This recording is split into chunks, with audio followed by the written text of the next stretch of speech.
Laudetur Jesus Christus. Vatican and World News.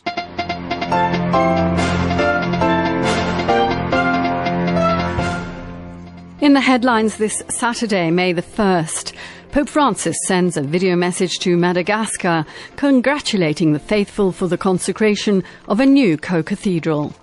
Myanmar's Cardinal Bo encourages the people to join in a Marian month of prayer for peace, justice, unity and human dignity. And the last 7 of a group of religious kidnapped by a criminal gang in Haiti last month are freed. In the Vatican, I'm Linda Bordoni. Pope Francis has sent a video message to Madagascar on Saturday to mark the consecration of a new co-cathedral dedicated to St. Joseph in Miandrivazo. Devin Watkins has more.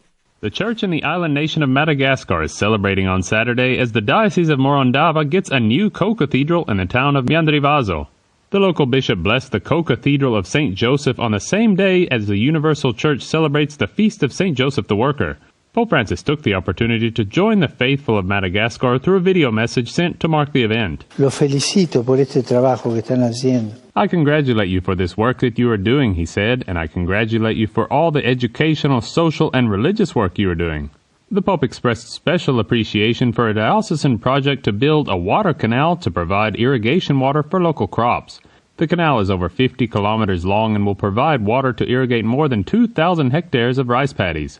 Pope Francis concluded his video message by blessing the project and the new cathedral in Miandrivazo. Y le pido a San José que los proteja mucho. I ask St. Joseph to protect you, he said. I join all of you in blessing this new cathedral. May God bless you. Saturday's celebration was presided over by Bishop Marie-Fabienne Rahar Ilambon Ianya, who spoke to Vatican News about the way the local community joined forces to build a co-cathedral. He thanked the Pope for his fatherly gaze despite the physical distance. With his heart he sees what happens thousands of kilometers away and is invisible to most eyes, said the bishop. This co-cathedral, which was built by 200 poor stonemasons, both men and women, will allow the people to feel closer to God. He said the project was only possible because of Pope Francis's apostolic visit to Madagascar in September 2019. That event, said the bishop, inspired one woman and her family to donate funds to build a health clinic and the co-cathedral blessed on Saturday. Her brother had left her an inheritance, said the bishop. His name was Joseph, and the Pope has dedicated this year to St. Joseph. All these circumstances show us the will of God, said the bishop. Miandrivazo lies around 300 kilometers from the diocesan seat in Morondava. The area is made up of 80% of people who follow ancestral religions and about 15% Catholics. I'm Devin Watkins. On Saturday afternoon in St. Peter's Basilica, Cardinal Luis Antonio Tagle, prefect of the Congregation for the Evangelization of Peoples, presided over Mass with the ordination of 24 deacons from 13 countries. Thaddeus Jones has this report. On Saturday afternoon, Cardinal Luis Antonio Tagle presided over Mass where he ordained 24 deacons studying at Rome's Pontifical Urban College, a major seminary under the care of the Congregation for the Evangelization of Peoples, headed by him. Congratulating and thanking them for their affirmative response to the Lord's call, he also paid tribute to the support and formation received from family, their home dioceses, their teachers, and seminary community. The 24 deacons come from Cameroon, Benin, Senegal, Nigeria, Tanzania, Uganda, South Sudan, Zimbabwe, India, China, South Korea, Indonesia, and Papua New Guinea, and they give witness to the universality of the Church and its mission, Cardinal Tagle said. In his homily, he recalled the Vatican II Constitution Lumen Gentium, which describes the role of the deacon in service of the liturgy of the gospel and of charity, and quoting St. Polycarp, that they be merciful, diligent, walking according to the truth of the Lord, who became the servant of all. He underscored that deacons are called to be living signs of Jesus, whose lordship is expressed in humble service to all. With the grace of God, they remind Christians of our common call to serve as Jesus did. Recalling the gospel reading where Jesus says, "Remain in me as I remain in you. I am the vine, you are the branches. Without me, you can do nothing." Cardinal Tagle noted the special meaning this has today for the new deacons. He said it's not enough to know that Jesus lives in us, but that we must choose to live and remain in him, so we may become like him in love and service. He encouraged the new deacons to show the world the greatness of humble service, which is the fruit of living in Jesus. In conclusion, he entrusted them to the care and protection of Mary, our mother, and of St. Joseph, both humble servants who lived for and in Jesus. I'm Thaddeus Jones. As rallies calling for democracy continue to be brutally crushed by security forces in Myanmar, where a military coup on the 1st of February unseated the elected government, Catholics in the country have begun a month-long spiritual campaign of the Rosary Prayer and Eucharistic adoration for peace and justice. The initiative, called by Cardinal Charles Bo of Yangon, is encouraging the faithful, including priests and religious, to join the May campaign dedicated to the Virgin Mary, with each week dedicated to a different intention.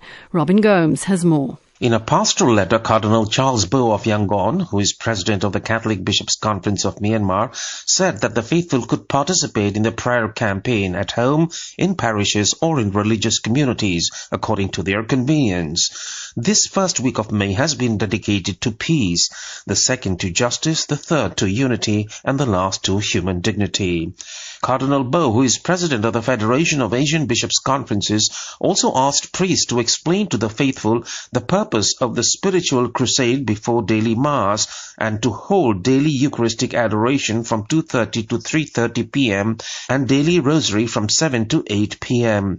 There is no true peace without fairness, truth, justice and solidarity, the Salesian Cardinal wrote in his letter, quoting Saint Pope John Paul II. His call comes as Myanmar is plunged into a deep political turmoil by the military, who seized power by toppling the elected civilian government of Aung San Suu Kyi on February the 1st.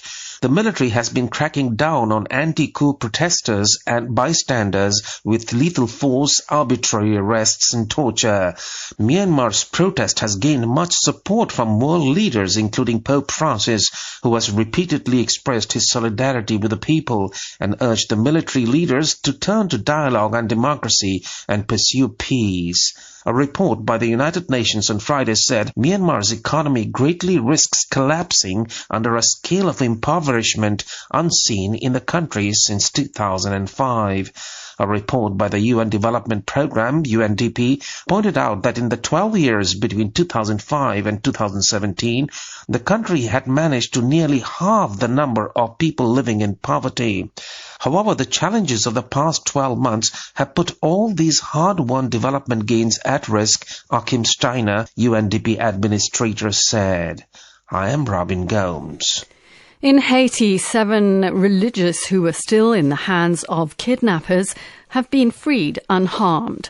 James Blears reports on the joy and relief for a peaceful resolution to a crisis which at times was volatile, unstable and uncertain.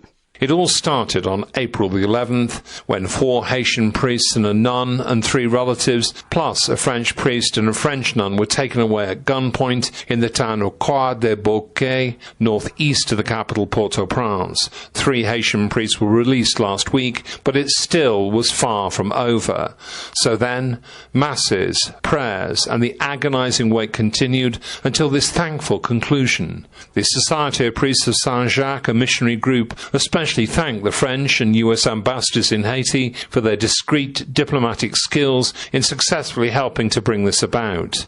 Murder, kidnappings and rampant lawlessness on the streets of Haiti has surged during this year, in part due to dire poverty and political uncertainty increasing in the absence of elections. Earlier this month, the Archdiocese of Port-au-Prince issued a statement deploring the descent into hell of Haitian society and denouncing the unprecedented violence of armed gangs. Archbishop of Port-au-Prince, Max Leroy Messidor, said, "Our contentment will be greater when we live in a country where kidnappings don't exist, where everyone can move as they want, and there's respect for the law." For Vatican Radio, James Bliss reporting. The United States has started formally withdrawing troops from Afghanistan. The US and NATO have had a presence in Afghanistan for almost 20 years. But the withdrawal, which runs until the 11th of September, comes amid escalating violence, with Afghan security forces on high alert for reprisal attacks. The Taliban have warned they are no longer bound by an agreement not to target international troops. Somalia's lower house of parliament voted unanimously on Saturday to cancel a divisive 2-year presidential term extension it approved last month, a move that might help end an armed standoff in the capital, Mogadishu. Christopher Wells reports. The move to scrap the presidential term extension comes amid fears that Islamic extremists linked to al-Shabaab insurgents in the Horn of Africa could exploit the situation. In the past week, militants from al-Shabaab have taken over at least one Somali town, and groups of heavily armed fighters for and against the president have moved from the countryside into the capital city. The lower house vote was broadcast on Somali television. It came shortly after President Mohamed Abdullahi Mohamed addressed Parliament and said he was directing his prime minister to spearhead preparations for the election. Mohamed's term expired in February, but wrangling over elections meant a new crop of legislators was not selected to choose a new president. The term extension was approved by lower house lawmakers last month, but rejected by the Senate, provoking a political crisis that intensified in the past week. The proposal split some security forces along clan lines, and fears of all-out war between the factions have forced between 60 and 100,000 people to flee their homes following clashes last Sunday. Observers say the Parliament's vote and the President's delegation of election preparations to the Prime Minister appear to be a good compromise. However, much remains to be done to build trust between the parties. I'm Christopher Wells. And finally, a reminder to join us this evening and every day during the next month for the recitation of the Most Holy Rosary for the end of the COVID-19 pandemic. The Marathon of Prayer is an initiative of Pope Francis and will involve Marian shrines around the world. The Pope opens the Marathon of Prayer in St. Peter's Basilica on Saturday, the 1st of May at 6 p.m. Rome time, with the first rosary being prayed at the shrine of Our Lady of Walsingham in England. Each day during May, a different shrine will lead the prayer of the rosary in their own language for a special intention chosen by the Pope and related to the pandemic. Vatican Media will broadcast the rosary each day at 6 p.m. Rome time. You can follow and join the prayer through our Vatican News web portal, our Facebook and YouTube pages, or on television or radio through our partners around the world.